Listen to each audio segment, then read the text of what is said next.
1:30 மணிக்கு அப்பா காலுக்கு அக்கா போன்ல இருந்து எதுக்கு மீஞ்சூர் போலீஸ் ஸ்டேஷன் ரஞ்சித் குமார்ன்றவர் எதுக்கு எங்களுக்கு வந்து கால் பண்ணணும்.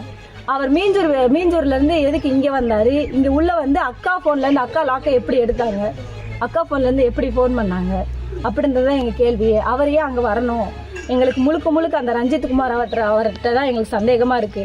அதுக்கான அக்கா வந்து செத்ததான் சொல்றாங்க. ஆனா வந்து அதுக்கான எவிடன்ஸ் எதுவுமே எங்ககிட்ட காட்டல. வீட்லயும் நாங்க போய் பார்த்தோம், அதுக்கான எவிடன்ஸ் ஒண்ணு கூட இல்லை. ஃபேன்ல பண்ணிட்டு சாவறான்னு ஃபேன்ல அந்த தூசி கூட படியாம அப்படியே இருக்கு. எப்படி மாட்டிட்டு செத்தானே எங்களுக்கு தெரியல. எப்படி பிள்ளைங்க வந்து தூங்கிட்டு இருந்தாங்களாம், பிள்ளைங்க தூங்கி அதே வீட்லயே படுத்திருக்காளாம்.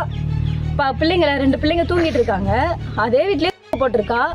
பூட்டை உடைச்சி உள்ள வந்திருக்காங்க போலீஸ்காரங்க. பூட்டை உடைச்சி அந்த சத்தம் கூட கேட்காம எப்படி பிள்ளைங்க தூங்கிட்டு இருப்பாங்க? தூங்கலையே, தூங்கிட்டு இருக்காங்கன்னு சொல்றாங்களே. அக்காவை தூக்கிட்டு போயிருக்காங்க. இவ்வளோ நடந்திருக்கு. பிள்ளைங்க 2 பேர் தூங்கிட்டு இருக்காங்க, எந்திரிக்கலன்னு சொல்றாங்க. தனியாக விட்டுட்டு போயிட்டா, அப்படியே தனியாக விட்டுட்டு போயிட்டாங்க. திருப்பி போய் நாங்கள் போய் தம்பிங்களை தட்டி எழுப்பி நாங்கள் கூட்டிகிட்டு வந்தோம். எங்களுக்கு ஃபுல்லாகவே இது வந்து ஒரு மர்மமாக இருக்குது. என்ன எங்களுக்கு வந்து எங்கள் அக்காவுக்கு வந்து எங்கள் அக்காவுடைய சாவுக்கு வந்து எங்களுக்கு நியாயம் வேணும். எப்படி பண்ணாங்க, என்ன பண்ணாங்கன்னே தெரியல. சரியான ரீசன் சொல்ல மாட்டுறாங்க. அம்பத்தூர் ஸ்டேஷன்லேருந்து வந்து எங்களுக்கு வந்து சரியான ரீசன் சொல்ல மாட்டுறாங்க. நாங்கள் வந்து உங்களுக்கு நியாயம் வாங்கி தருவோம் தான் சொல்கிறாங்களே தவிர வேறு எதுவுமே அவங்க வந்து சொல்லலை. எப்படி இவங்க இறந்தாங்க, எங்கள் அக்கா எப்படி இறந்தாங்க, உண்மையாகவே அவங்க போட்டு சாகலை. இதை எங்களால் 100% சொல்ல முடியும்.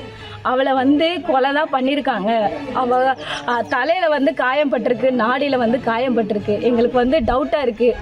அதுக்கு முன்னாடியே என்னென்னா, அந்த போலீஸ் ஸ்டேஷன் செஞ்ச தப்பு என்னென்னா, ஒரு போஸ்ட்மார்ட்டம் ரிப்போர்ட் வராமல் அவங்க எப்படி தற்கொலைன்னு சொல்லிட்டு மீடியாவில் எப்படி அவங்க போட போச்சு. போஸ்ட்மார்ட்டம் ரிப்போர்ட் வச்சு தானே தற்கொலையா கொலையான்னு எப்படி அவங்க எப்படி அவங்க ஒரு போஸ்ட்மார்ட்டம் ரிப்போர்ட் இல்லாமல் எப்படி அவங்க நியூஸுக்கு எல்லாருக்கும் அவங்க ஏன் கொடுத்தாங்கன்றதும் எங்களுக்கு தெரியலை. ஏன் எங்களை வந்துட்டு இவ்வளோ அலக்கழிச்சாங்கன்னு தெரியல. சீக்கிரமாக எல்லாமே பண்ணாங்க. சீக்கிரமாக வந்து சைன் பண்ணுங்க அதுக்கு தான் எங்களுக்கு துரிதப்படுத்தினாங்க. வீட்டுக்கு வந்து சைன் வாங்கினாங்க.